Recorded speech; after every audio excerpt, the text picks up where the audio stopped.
నమస్తే, నేను అడ్వకేట్ శ్రీనివాస్ చౌహాన్.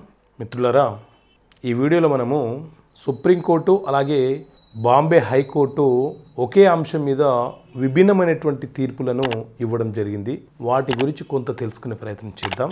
విషయం ఏంటంటే, పెళ్లి చేసుకుంటానని నమ్మించి శారీరక సంబంధం పెట్టుకుంటే అది అత్యాచారం కిందికి వస్తుందా అనే అంశం మీద సుప్రీంకోర్టు ఒక తీర్పునిచ్చింది.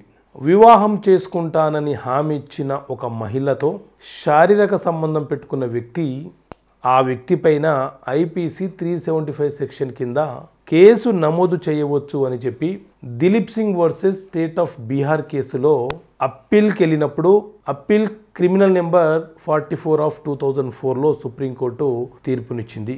ఒక మహిళని, ఒక స్త్రీని నమ్మించి వివాహం చేసుకుంటానని చెప్పి మాయమాటలతో ఆమెని లోబర్చుకుంటే ఐపీసీ 376 ప్రకారంగా అలాగే 90 సెక్షన్ ప్రకారంగా అతని పైన క్రిమినల్ చర్యలు తీసుకోవచ్చు అని చెప్పి సుప్రీంకోర్టు తీర్పునివ్వడం జరిగింది.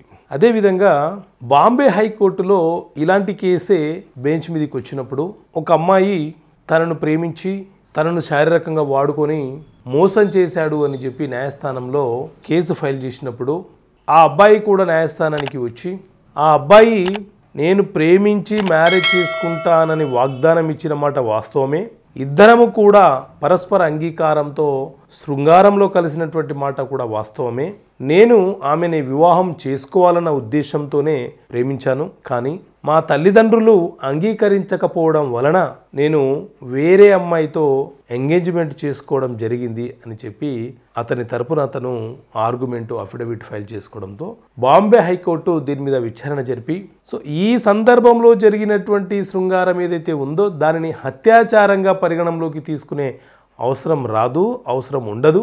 అతను ఇచ్చినటువంటి మాటని కట్టుబడి ఉన్నాడు, కానీ అతని యొక్క తల్లిదండ్రుల యొక్క ఇష్టానుసారంగా అతను తన నిర్ణయాన్ని మార్చుకున్నాడు కాబట్టి అతను చేసింది అత్యాచారం కిందికి రాదు అని చెప్పి బాంబే హైకోర్టు రీసెంట్గా ఒక కీలకమైనటువంటి తీర్పుని ఇవ్వడం జరిగింది.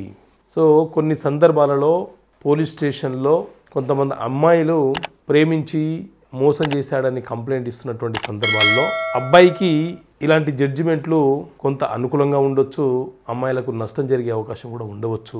మొత్తానికి ఒకే అంశం మీద విభిన్నమైనటువంటి తీర్పులు వచ్చినటువంటి సందర్భాలు ఇవి. Okay friends, thank you.